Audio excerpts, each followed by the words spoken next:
Olá pessoal, professor Rafael aqui. Bem-vindos à terceira parte da nossa aula sobre coisas de sala de aula. Então, in the classroom. Nessa aula, a gente vai falar sobre o verbo have, ok? Bem, a primeira coisa que a gente tem que ter em mente quando a gente está falando do verbo have é que ele vai muito além de só significar ter, né? Então, ele tem três sentidos principais, né? Que é posse, ou seja, I have a car, I have a house, I have a phone, né? É o sentido que a gente conhece geralmente. Mas ele também pode significar, por exemplo, comer e beber. Então, por exemplo, I have lunch at 1 o'clock. I have lunch at 1 o'clock. Eu como o meu almoço, né? Ou eu almoço à 1 da tarde. Beber, então, por exemplo, I have some water, I have some coke, né? Ou seja, eu bebo um pouco de água, eu bebo um pouco de coca e assim por diante. E também obrigação, né? Então, por exemplo, tenho que trabalhar. I have to work. Tenho que estudar. I have to study. Né? Então, nessa aula a gente vai falar especificamente de posse e comer e beber com alguns exemplos. O have também tem três formas, né, diferentes. Have, que é o que a gente conhece. Has, quando é terceira pessoa, he, she, it. E também have got e has got. É uma outra forma de usar o have que não vamos falar nessa aula. Isso vai ficar para semana que vem, para as aulas da semana que vem. Ok? Mas três significados e três formas, três conjugações diferentes. Então, vejam aqui o exemplo, né?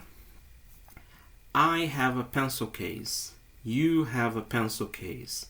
We have a pencil case.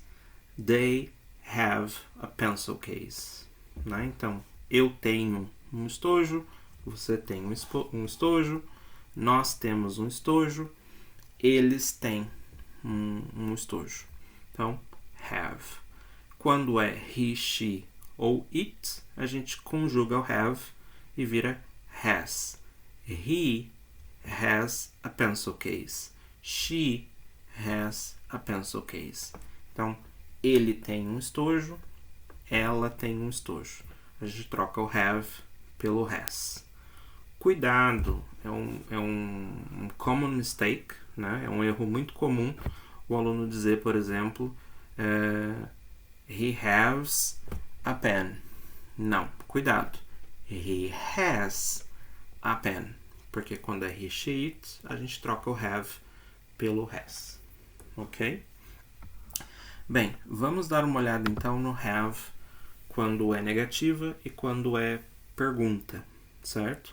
Quando é negativa, muito fácil, é só colocar o do not ou o does not antes do have. Pode ser na forma contraída também. Don't e doesn't, certo? Então vejam o exemplo, ou os exemplos.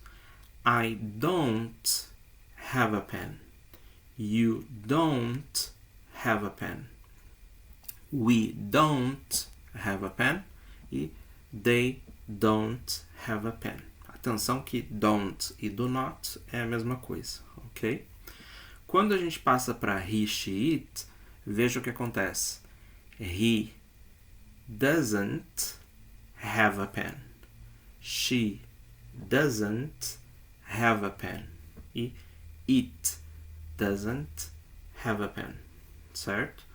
Por que não troca para has? Porque a gente já conjugou ali o do, né? Ou seja, era do, virou does, e portanto já está conjugado ali, não preciso mexer no verbo. Ou seja, a gente só vai conjugar o verbo, né? Só vamos conjugar o verbo em inglês quando for uma frase afirmativa da terceira pessoa. Ok? E para perguntas, exatamente igual, né? Só conjugamos na afirmativa. No caso das perguntas, você vai colocar o do ou o does no início da frase. Então, veja. Do you have a highlighter? Do we have a highlighter? Do they have a highlighter? Ok? Então, esse do na frente é para indicar que é uma pergunta. Quando for he, she, it, o have permanece igual, só que ao invés de do, você vai conjugar o do para does, certo? Então fica does he have a highlighter? Does she have a highlighter? E assim por diante, ok? Eu gosto de dizer que esse do e o does são como aquele ponto de interrogação invertido no espanhol. Não serve para nada, é só para indicar que é uma pergunta desde o início. Não tem tradução, não tem nada. É só para indicar que é uma pergunta mesmo, ok? Atenção aqui aos erros comuns. Então, como eu disse, só conjugamos verbos em inglês nas afirmativas, nas frases afirmativas. Então, é comum que as pessoas digam, por exemplo, Does she has a pen? Não.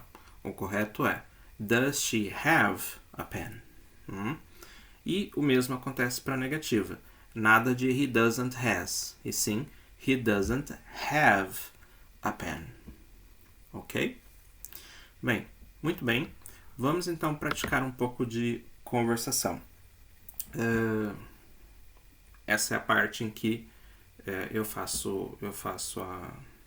apresento a atividade e você grava o áudio no WhatsApp e eu te dou a correção e o feedback. Ok? Então vamos lá. Describe your desk. Describe your desk. Desk é uma escrivaninha, pode ser uma área de trabalho que você tem aí. Se você não tem área de trabalho, pode ser a mesa que você está sentado aí mesmo. E se por acaso você não tiver nenhuma dessas opções, pode usar a foto aqui do lado direito, como se fosse a sua mesa, e aí você descreve o que você está vendo aqui na foto, ok? Mas isso só caso você não tenha de fato uma área de trabalho aí. Então veja, o que você vai ter que dizer, né? Então, say the color of your desk, or your desk color, ok? A cor da mesa, ou a cor da escrivaninha. Where it is located in your house, né? Então, essa mesa está no seu quarto, está na cozinha, está na sala. Where it is located. What school supplies do you have? Então, em cima dessa mesa, o que você tem aí? Tem caneta, tem lápis, tem borracha, etc. Mention two school supplies brands, né? Então, brand é marca. Então, I have a big pen, ou então I have a HP notebook, né? Então, mencione a marca de dois aí dos produtos que você tem na mesa. Say two supplies you don't have, ou seja, duas coisas que você não tem aí na sua área de trabalho. Do you have a computer on your desk? Né?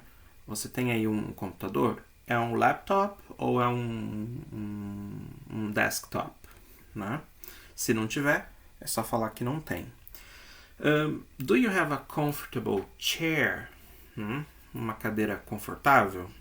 Ok? E use Google Translator to help you with vocabulary. Ou seja, pode usar o Google para você caçar esse vocabulário que eventualmente você não tenha. Ok? Eu já gravei um vídeo explicando como fazer as atividades de conversação. Se você não assistiu ele ainda, pode clicar aqui em cima, eu vou deixar no card para vocês poderem assistir, ok? Então, lembrando que é para ser gravado num áudio só, né? E você vai falar o mais natural possível, sem necessariamente estar respondendo cada um desses tópicos. Aqui é só para você lembrar o que você precisa falar, ok? Então, very good.